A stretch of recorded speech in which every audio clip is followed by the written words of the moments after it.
वंदितु सौव्य सिद्धे धूमचलमणोवं गतिं भक्ते उच्छामि समय पाहुड मिडमो सुध के बिली भरदम रमो वरियंताड़म रमो सिद्धाड़म रमो आयरियाड़म रमो छायाड़म रमो लोहि सौव्य साहुड़म। पंचपरमेष्ठी भगवान की, आचार्य भगवान कुंद कुंद स्वामी की, आचार्य गुरु विराग सकल जी महामुनि राज की, आचार्य श्रोमणी आचार्य श्री विशुद्ध सकल जी महामुनि राज की, अहिंसा में विश्व धर्म की।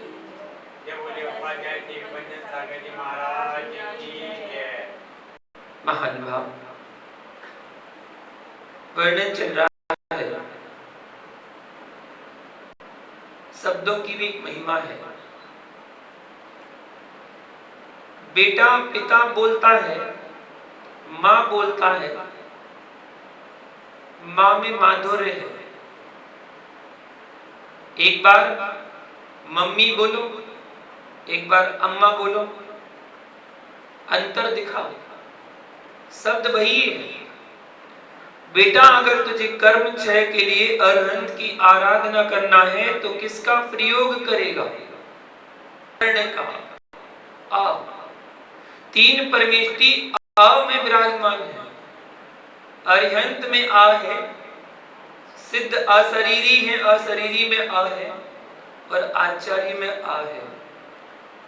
जिस वर्ण में तीन तीन परमेष्ठी विराजमान हो उस वर्ण को आप अशुभ प्रयोग करें, गाली में प्रयोग करें, अन्यत्र प्रयोग करें तो ये श्रुत की अभिनय कहलाएगी। ये जीव कभी श्रुत केवली बन पाएंगे, पहले इसका प्रत्याख्यान करना पड़ेगा। अरे पर से तुम्हें प्रीति नहीं है, कम से कम स्व से तो करो, अपनी आप से तो प्रीति करो। गाली देने से सामने वाले का अहित हो प्रिया ना हो, पर तेरा बीजाक्षर तेरे मुख से विपरीत हो रहा है, ज्ञानवटी कर्म का नियम से बंद हो गया। इसलिए आज से राग का लोध, राग की फिटकरी, राग का धर्म, इन कसायले द्रव्यों को हटाकर वीत रागी वाणी का प्रयोग करो। कर्म की परतें तेरे ऊपर असर नहीं कर पाएंगी। जीर्ण ग्रंथों को जलाना नहीं। आज वर्तमान में लोग कहते हैं जीर्ण शीर्ण ग्रंथ हो गया है, उसको जला दो, स्वाहा कर दो उसको। नहीं, जीर्ण ग्रंथों को जलाना नहीं। जैसे जीर्ण प्रतिमा की व्यवस्था है, भग्न प्रतिमा की जो व्यवस्था है, वैसे ही आगम में जीर्ण शास्त्रों के बारे में है। जिस बीजाक्षर पर, जिस श्री पर तीर्थंकर अरहंत की प्रतिमा विराजमान की जाती है, उस श्री अक्षर पर अपने बेटे के मल को नहीं रखेंगे।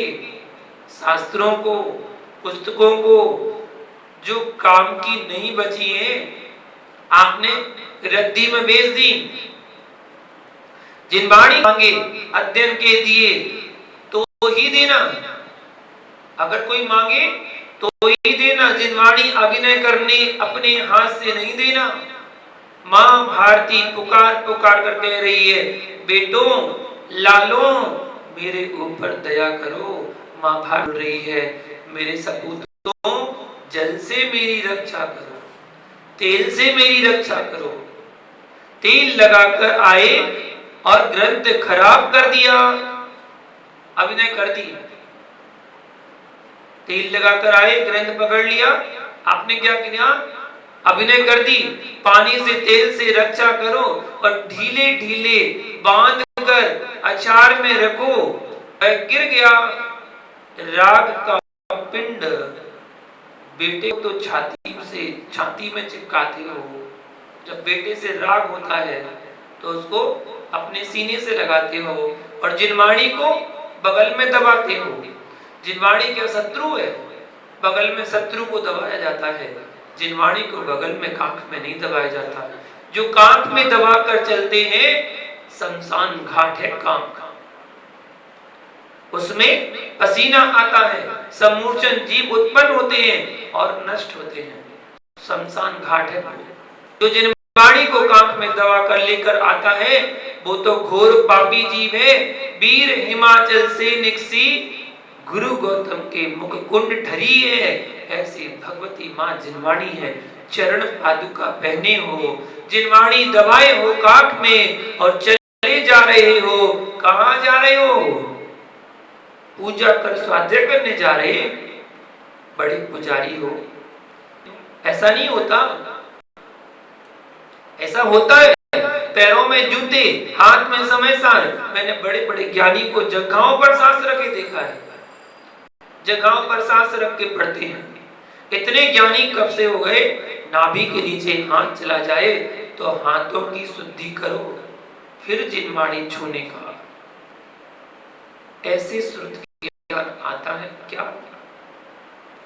कैसे? नाक में उंगली, कान में उंगली, जीभ पर हाथ लगा दिया और जिनवाणी छू ली। जिसकी द्रव्य श्रुत की भी विनय नहीं है उसको भाव श्रुत कभी नहीं आएगा। जो विनय पूर्वक श्रुत की आराधना करता है, प्रमादवश भूल भी हो जाए वो भी भविष्य का केवली बनता है।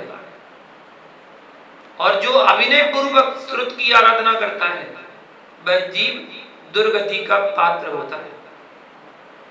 जो जीव जिनवाणी के एक भी अक्षर का विपरीत कथन करता है, गुरु आज्ञा भंग करता और अपने चारित्र में दोष लगाता है, उसको छिपाता है, प्रायश्चित नहीं लेता है, ऐसा जीव असमाधि पूर्वक ही मरण करता है। कभी अपने दोष को छिपाया नहीं जाता।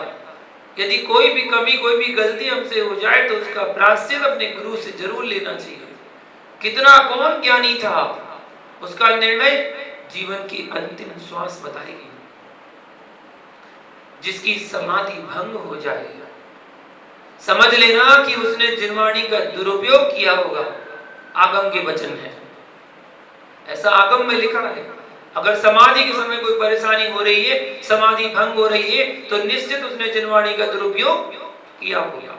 रेणसार में कहा, मधि सुदृढ़ व लेण धू सच्छंदम बोलई जिणु दिठम जोसो होई कुदिड़ा होई जिण मग लख गो लग को।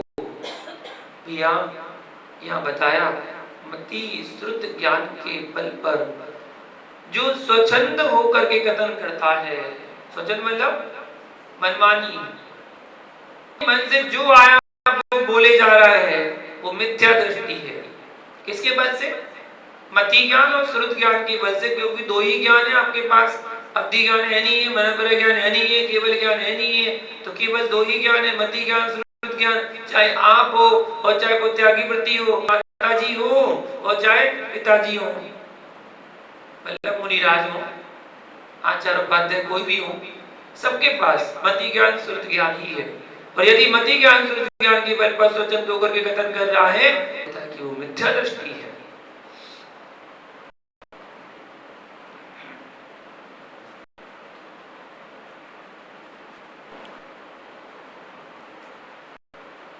मिथ्या दृष्टि कहा गया। आगम के वचन को अपने मनमानी ढंग से बोल रहा है, वो मिथ्या दृष्टि है।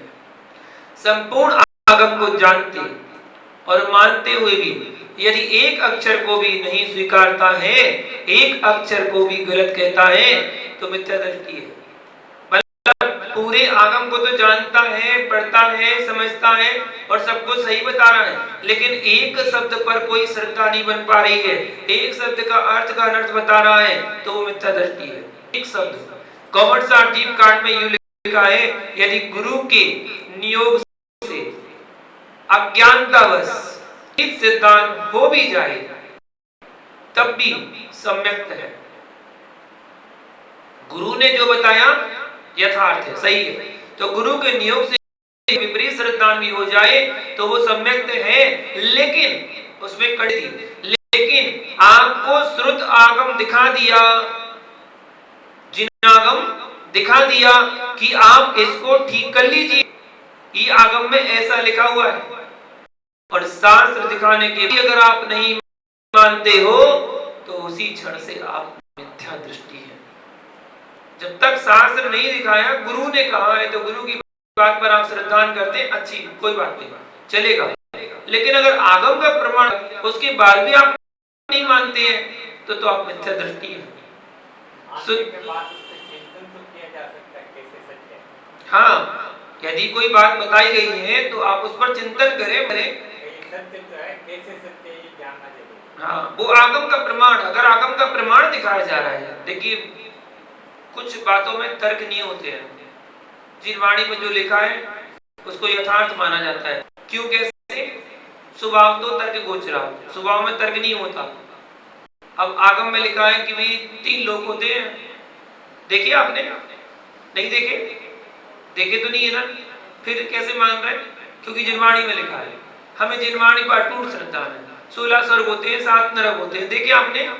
नहीं देखे, फिर भी आप विश्वास है, मानते हैं, क्योंकि भगवान की वाणी अगर में लिखी है तो इसमें तर्क नहीं चलता।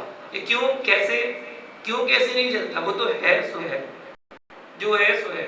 मध्य लोक में असंख्यात द्वीप समुद्र हैं, लेकिन फिर भी हमें यथार्थ श्रद्धा है, क्योंकि भगवान की वाणी है और भगवान की वाणी गलत नहीं हो सकती। यदि आपके गुरु ने कुछ समय कुछ मुख से निकल गया होगा, जल्दी जल्दी में कुछ बता दिया होगा और आपने उसको सुन लिया और आपने उसको नोट कर लिया और आपने उसको ही यथार्थ मान लिया कि यही सही है, यही सही है, लेकिन वो कब तक सही माना जाएगा? जब तक आपको कोई आगम का प्रमाण ना दिखा दे।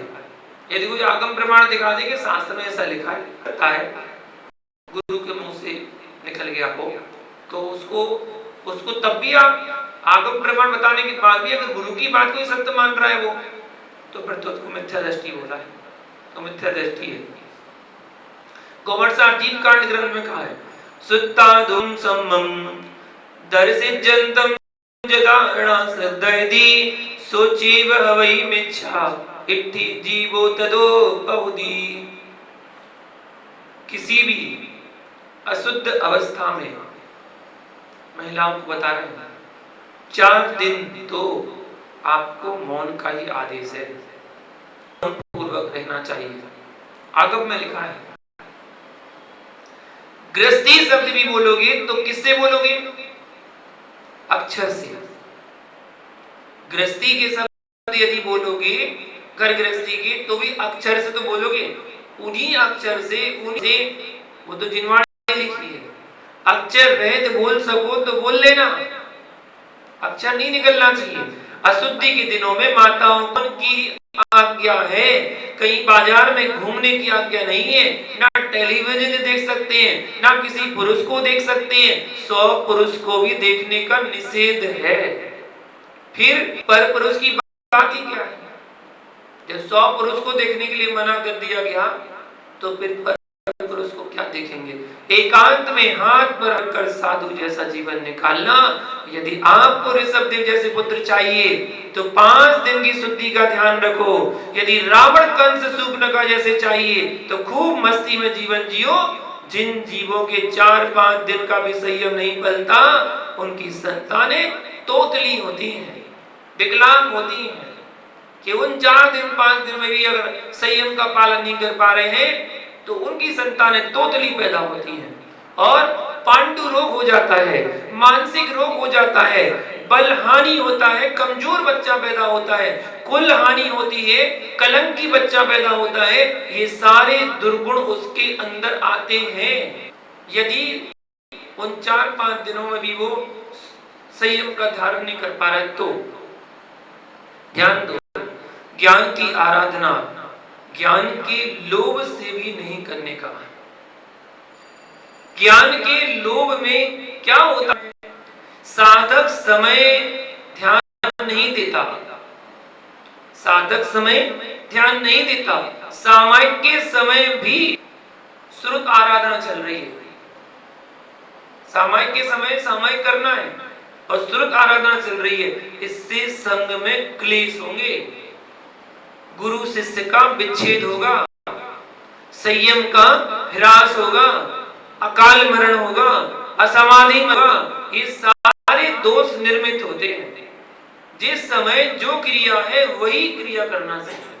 स्वाध्याय के समय स्वाध्याय, सामायिक के समय सामायिक, दिनचर्या के समय दिनचर्या, और अपनी क्रियाओं की समय अपनी क्रियाएं करना चाहिए। यदि संघ में भी ऐसी क्रिया चल रही है कि सामायिक का समय हो गया और कर रहे क्या, स्वाध्याय, तो श्रुत आनंद उस समय के उस शिष्य को बताया कि गुरु शिष्य का वियोग होगा, गुरु शिष्य का वियोग होगा, विच्छेद होगा, में क्लेश पड़ेगा, आपसी संघ में क्लेश बढ़ेगा।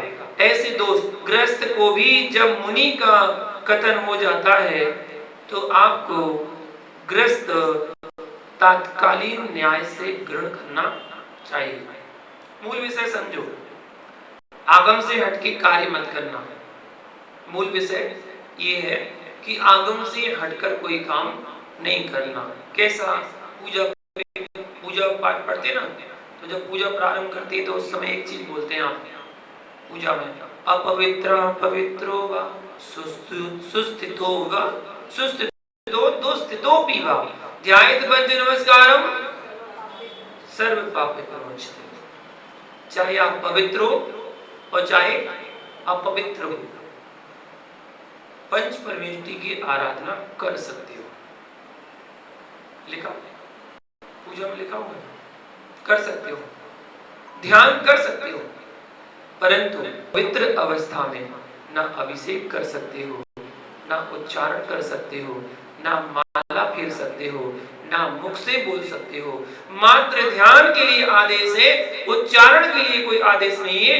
प्रतीक्षा कर रहे हैं तो जरूरी नहीं कि नींद आ ही जाएगी, इसलिए समय बर्बाद क्यों करें। सैया पर पड़े पड़े भी स्वाध्याय करते हैं, लेकिन मुख से नहीं बोलना, उच्चारण नहीं करना, उंगली भी नहीं चलाना, मात्र ध्यायेत, ध्यान का आदेश है, ध्यायेत ध्यान का आदेश है, ध्यान करना। इसलिए कुल व्यवस्था, आगम परंपरा को व्यवस्थित रहने देना। बंद से बचना है तो बंधुओं से राग छोड़ दो, यदि बंद से बचना है तो बंधुओं से राग छोड़ दो। कैसे छूटे, संबंध तोड़ दो, मार्ग यही है, संबंध तोड़ दो, मार्ग यही है। इतना व्याख्यान यहाँ बैठने के लिए ही चल रहा है, आपके बगल में बैठने के लिए नहीं चल रहा है। आपके बगल में बैठने के लिए चल रहा है, व्याख्यान चल रहा है मुनिराज के बगल में बैठने के लिए। और जो यहाँ व्याख्यान चल रहा है वो यहाँ से भी वहां ले जाने के लिए है, जहां से आना नहीं पड़ता। भैया अपन को वो गति चाहिए जहां से अगति नहीं होती है, वो गति चाहिए। तो राग को हटाइए। ज्ञानवान स्वरतोपि ज्ञानवान जीव, क्या गहरी बात कर रहे हैं। सर्व द्रव्यों की जो राग को छोड़ने वाला जीव है, ऐसा जीव ज्ञान स्व रस में लीन होकर के स्यात् सर्व जनशीला, संपूर्ण राग का त्याग करने का जिसका स्वभाव है, ऐसा ज्ञानवान लिप्ते सकल कर्म, संपूर्ण कर्मों के मध्य में पतित भी नहीं होता। जो ज्ञानवान राग के रस से विरक्त है, ऐसा जीव सभी कर्मों के मध्य में है, तब भी वो पतित नहीं होता है। ज्ञानी पतन कब होता है, मार्ग गीला होता है तब, मार्ग गीला होता है तब। पतित कब होता है, गिरता कब है, मार्ग गीला होता है तब। जहां राग से युक्त आर्द्रता है वहां आत्मा पतित होती है, और जहां राग नहीं है कितना ही दौड़े, गीलापन नहीं है, चिकनापन नहीं है, आराम से दौड़ जाओ तो छोटा बच्चा भी नहीं गिरता। जहां गीलापन होता है वहां युवा से युवा भी पतित होता है, ऐसे ही बहु मुनीश्वरों राग से शून्य हो तो एक अंतर्मोद में निर्वाण मिलता है, और राग से युक्त हो तो हजारों वर्षों की तपस्या भी पतित ही करा देगा, लेकिन लेकर नहीं जा पाएगी। भैया अल्प ज्ञान भी मोक्ष का कारण है। सुनो ज्ञानी, बहु ज्ञान भी संसार का और अल्प ज्ञान भी मोक्ष का कारण है। स्तोक ज्ञान भी मोह से रहित तो निबंध का कारण है। बहु ज्ञान भी मोह सहित है तो बंध का ही कारण है। बहुत सारा ज्ञान है लेकिन किससे सहित है? मोह से सहित है तो वो बंध का कारण ही है। इसलिए इस भ्रम में ना कोई जिए कि मैं अनेक शास्त्रों का ज्ञाता हो जाऊंगा तो मेरा निर्वाण होगा। नहीं भैया, अनेक शास्त्रों के ज्ञानी बनने से निर्वाण नहीं होता है, शास्त्र ज्ञाता बनने से निर्वाण नहीं होता है, मोह की रिक्तता से निर्वाण होता है। मोह समाप्त नहीं होगा तो निर्वाण की प्राप्ति नहीं होगी। 5 समिति 3 गुप्ती ये अष्ट मात्रिका कहलाती है। इन 8 का पालन कर ले, इनका जानने वाला मुनि निर्वाण को प्राप्त होता है। 8 प्रवचन मात्रिका। शिव भूति मुनिराज के बारे में दृष्टांत आता है। भाव पावड़ ग्रंथ में 53 नंबर गाथा है, उसमें बताया गया तुस्मा संघो संतो भाव विशुद्धो महानुभावोया रामेण शिव भूई केवल रानी फुड़ जाओ। क्या बताया? 12 वर्ष व्यतीत हो गए और महामंत्र भी नहीं सीख पाए। 12 वर्ष में नमोकार मंत्र को स्मरण नहीं कर पाए, सीख नहीं पाए। वो शिव भूति नाम के मुनिराज गुरु चरणों में पहुंच गए। वो स्वामीन क्या करूं, कुछ भी नहीं आता। गुरु ने क्या कहा? विकल्प ना करो, तुस्मास भिन्नम, इतना सीख लो, इतना सीख लो, इतना मंत्र दे दिया। वो भी भूल गए, वो भी भूल गए। चर्या में जाते समय एक माँ दाल धो रही थी, छिलके हटा रही थी और दाल को अलग कर रही थी। तुस्मास आ गया याद, गुरु ने कहा था तुस्मास भिन्नम। एक शिला पर बैठ गए, भावों की विशुद्धि से अंतर मुहूर्त के अंदर केवल ज्योति को प्रकट कर केवल ज्ञान प्राप्त कर लिया। गुरु बने रह गए, जो गुरु थे वो गुरु बने रह गए और शिष्य केवली हो गए।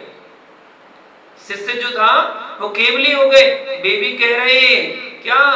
केवली नमस्तुभ्यम, नमस्कार करने आ गए जो गुरु थे। इसलिए परिणामों की भी क्या दशा है।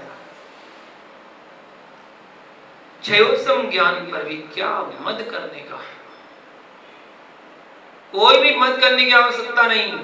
एक अंतर मुहूर्त में शिव कोटि केवली बन गए। पर ध्यान रखना, उनके पास भाव श्रुत पूर्ण था, द्रव्य श्रुत भले ही याद नहीं हो रहा था लेकिन भाव श्रुत पूर्ण था। शुक्ले चाहते पूर्वविदा, तत्पाल सूत्र का सूत्र है, 9वें अध्याय का 37 नंबर सूत्र। आदि का शुक्ल ध्यान पूर्व विद के ऊपर होता है और पूर्व विद के बिना शुक्ल ध्यान होता नहीं है, और शुक्ल ध्यान के बिना मोह की छपड़ा नहीं होती है, केवल अवस्था प्रकट नहीं होती है। शिव भूति मुनिराज के पास द्रव्य श्रुत का अभाव था, भाव श्रुत का अभाव बिल्कुल नहीं था। और भाव श्रुत जो है रत्नत्रय गुण से मंडित है।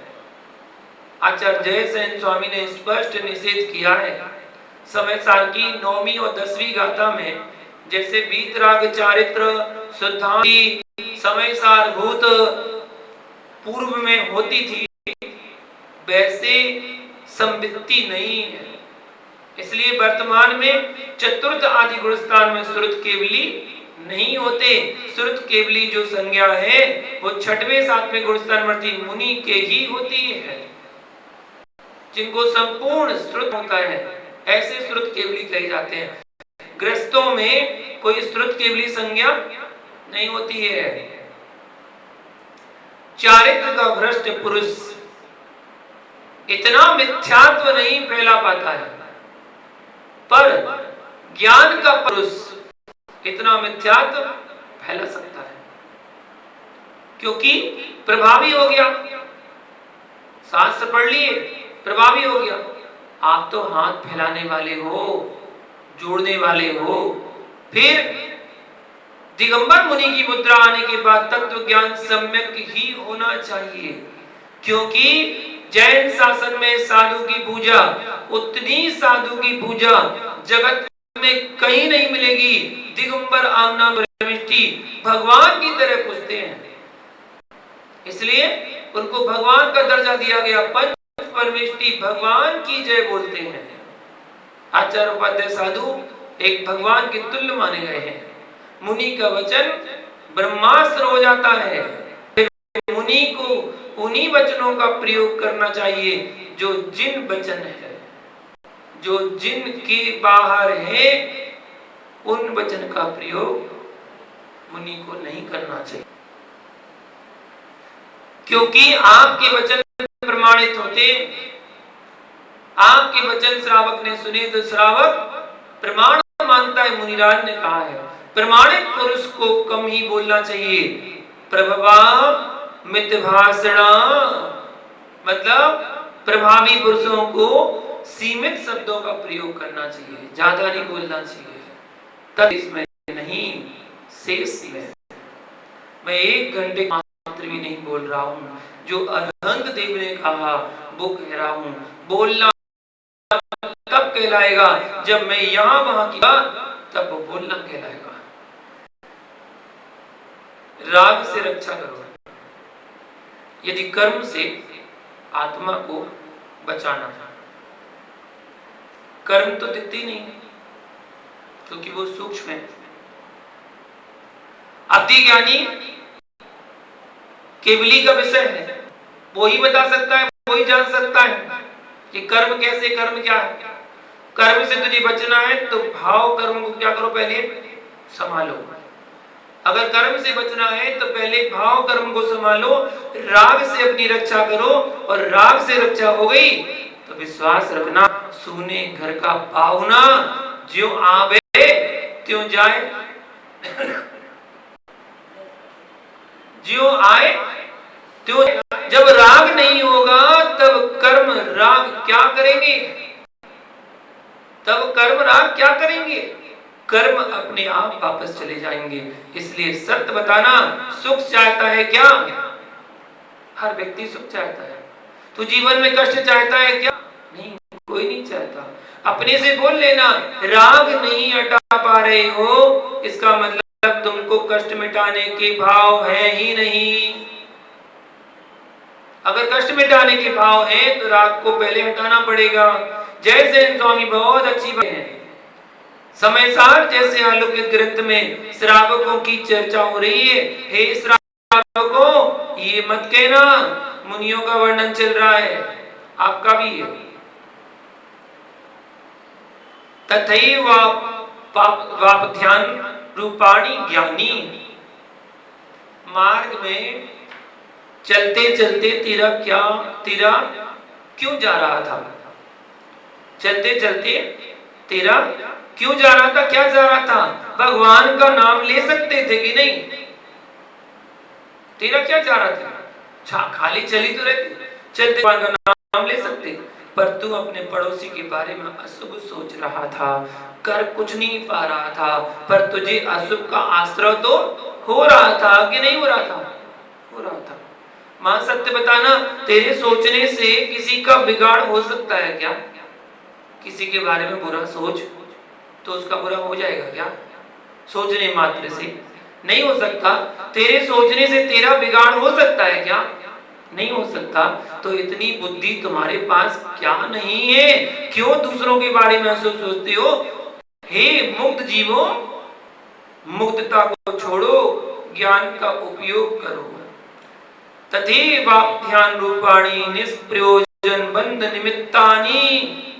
बिना प्रयोजन के बंध के निमित्तों को क्यों इकट्ठा कर रहे हो? क्यों दीदी तुम्हारे घर में क्या बनो है? मंदिर में आए थे जिनवाणी सुनने के लिए और बैठे किसी के पास और घर की चर्चा शुरू। बताओ तो जीजी दीदी, आज तुम्हारे घर में क्या बनो? सब्जी बनाई, पूड़ी बनाई, खीर बनाया, क्या बनाया बताओ तो। धिक्कार तेरे पागलपन को। ना तो इसके यहाँ खाने जा रही है, ना वो खिलाने आ रही है, फिर भी धिक्कार हो, समय को कैसे नष्ट करते हो? सोचो, क्या ऐसा नहीं बोलते हो? बोलते हो। यही ज्ञानी का काम है, यही ज्ञानी का काम है। क्या सुबह के बर्तन साफ नहीं हो पाए और शाम की चर्चा शुरू हो गई? शाम को क्या बनाना है, कितना बनाना है, कौन कौन खाएगा? आ जाओगे कि नहीं आ पाओगे? सुबह की थाली नहीं धो पाया और कह रहा है कि शाम को बहुत ज्यादा कुछ नहीं चाहिए, 2 पराठे बना दियो। धिक्कार! अभी पेट में पहुंचकर फुर्सत नहीं हुआ और शाम का आश्रव जारी हो चुका है। ये कहलाती है भोजन कथा। ये भोजन कथा 4 विकथा कहलाती है। उन विकथाओं में एक कथा है भोजन कथा। अभी खा गए तो फिर ही नहीं हुआ, उसके बारे में चर्चा किए जा रहा। 4 लोगों से चर्चा कर रहा है, भैया वहां पर मैं गया था खाना खाने, बहुत अच्छा खाना था, उसने सब्जी तो बहुत ही अच्छी बनाई थी, बहुत ही बढ़िया बनी थी। अब खा के तो आ गया है, पेट भर के आ गया है, अब चर्चा करें क्यों कर्मों का बंद कर रहा है, क्यों आश्रम कर, क्या जरूरत है? और कल की चिंता करने लगा कि भाई कल मैं उनके यहाँ जाऊंगा, वहां पर जाऊंगा, वहां पर करूंगा। कल की चिंता आज से करने लगा। कल की कल से देखेंगे, किस्मत में होगा तभी तो मिलेगा, किस्मत में नहीं होगा, भाग में नहीं होगा तो नहीं मिलेगा। थोड़ी मिल जाए। साधु का जीवन तो ऐसा ही जीवन है, आज खा के आ गया, कल का पता नहीं मिलेगा नहीं मिलेगा, कोई भरोसा थोड़ी है। निकले मुद्रा मांग के, नहीं मिली विधि तो बास हो गया, विधि मिल गई, पहुंच गया चौके में, पहला अंजलि खोली, बाल आ गया, बैठ जाओ। जरूरी थोड़ी है मिल जाए, वो तो भाग्य किस्मत है, मिल जाए तो मिल जाए। धन्ना ते भगवंता, धन्ना ते भगवंता, वे ऋषि राज धन्य है जो आहार छोड़ते ही प्रत्याख्यान कर देते हैं। अंजलि छोड़ी, पार्टी पर बैठे, कायस्तर किया, चारों प्रकार के आहार का त्याग हो गया, तभी त्याग कर देते हैं। भोजन का ही नहीं तो भोजन की भाषा तक का भी त्याग कर देते हैं। कोई आकर पूछे, मुनिराज आज वो मीठा बनाया था, कैसा लगा था? मुनिराज क्या कहे कि मीठा तो मीठा जैसा लगता है। कैसा लगता है मीठा? मीठा तो मीठा जैसा लगता है, तू खा के देख ले भाई कैसा लगा था, पता चल जाएगा। बस इतना कहेंगे, मुनिराज आहार चलिए, ठीक हुई, निर्विघ्न हुई? हाँ ठीक हुई, निर्विघ्न हुई, बस। क्यों, कैसा, कितना, उसमें नमक क्या था, उसमें नमक डाला था, उसमें मिर्ची डाली थी कि नहीं डाली थी, चौंक लगा था कि नहीं लगा था, बताओ, जूस दे दिया, उसमें मीठा नहीं डाला था, कोई चर्चा नहीं करेंगे। भोजन की भाषा का भी प्रयोग कर रहे हो तो भोजन कथा प्रमाद है और बंद का कारण है। आज मिर्चें ज्यादा थी, कल नमक नहीं मिला था, अब आगे तू क्या कर रहा है? वो पर्याय तो गई, वह क्षण तो गया, अब वो लौटकर कभी दोबारा आएगा ही नहीं जीवन में। एक समय जो निकल चुका है हमारे जीवन से, वो समय दोबारा आने वाली है। जो पल हमारे जीवन से निकल चुका है वो दोबारा आने वाला नहीं है, हमारा जीवन ही समाप्त होगा, लेकिन वो पल दोबारा अब नहीं आएगा। जो बीत गया है उस बीते हुए क्षण को लेकर क्यों बैठता है? क्यों? तो क्या कर रहा है? वो पर्याय, वो क्षण गया, परिणाम लेके बंद क्यों कर रहा है? पर्युषण पर्व आ रहा है, क्या करते लोग? हरि सुखा लियो, हरि हरि सुखा लियो, पत्ती सुखा ली हो, कोई धनिया सुखा लेता है, कोई पौधीना सुखा लेता है, कोई भाजी सुखा लेता है पत्तियों की, चने की भाजी सुखा लेगा। धिक्कार हो। अभी 16 कारण आने वाले हैं, पता है आपको। तो 16 कारण भावना की भावना तो भाना, पर हरी नहीं खाने के चक्कर में नींबू सुखाने मत बैठ जाना। वरना लोग क्या करते हैं, अच्छा कपड़ा लेंगे, साफ सुथरा धो लेंगे, धो के उसको सुखा लेंगे। मैं आपको नींबू का रस सुखाने की प्रक्रिया नहीं बता रहा हूँ, वरना आप बोलो ये बढ़िया प्रक्रिया बता दी, ये तो अच्छा काम कर दिया आपने। नहीं, मैं ये नहीं बता रहा हूँ, मैं तो आपको बता रहा हूँ कि लोग करते क्या है। उस कपड़े को सुखा लिया, सुखाने के बाद नींबू का रस लिया, और नींबू का रस जितना आपने निचोया, उस निचो के पूरे कपड़े को गीला कर दिया नींबू के रस से, और उसको सूखने डाल दिया। वो कपड़ा सूख गया, और सूखे कपड़े को रख लिया। अब 10 लक्षण पर्व में थोड़ा तो खट्टा चाहिए ना, और हरी का तो त्याग कर रखा है, नींबू तो खा नहीं सकते। थोड़ा सा कपड़ा पानी डाला, गीला हुआ, और गीला पानी से वो पानी का जो रस निकला उसमें दाल में डाल लिया, हो गई थोड़ी दाल, खट्टी सी हो गई, स्वाद आ गया। क्या मायाचारी कर रहा है भाई। हरि का त्याग किया है तो हरि का त्याग किया है, संपूर्ण हरि का त्याग है। अब सूखी गीली क्या करना है, सूखा सूखा के खा रहा है। निष्प्रयोजन शरीर के विषय में भोग के निमित्त से रागादि व्यवसाय को करता हुआ परमार्थ वेदी ऐसी आकांक्षा नहीं करता। जो परमार्थ पर दृष्टि रखता है वो कभी इसकी आकांक्षा नहीं रखता। वो तो कहता जो मिला, जितना मिला, जैसा मिला बहुत अच्छा है, और अपने आप में संतुष्टि रखता है। हम भी संतुष्टि रखें, इस बात को जाने समझें, और अपने अंदर से प्रमाद को हटाकर स्वयं को धारण करें। श्री मंगल भावना के साथ जय बोले पारसनाथ भगवान की।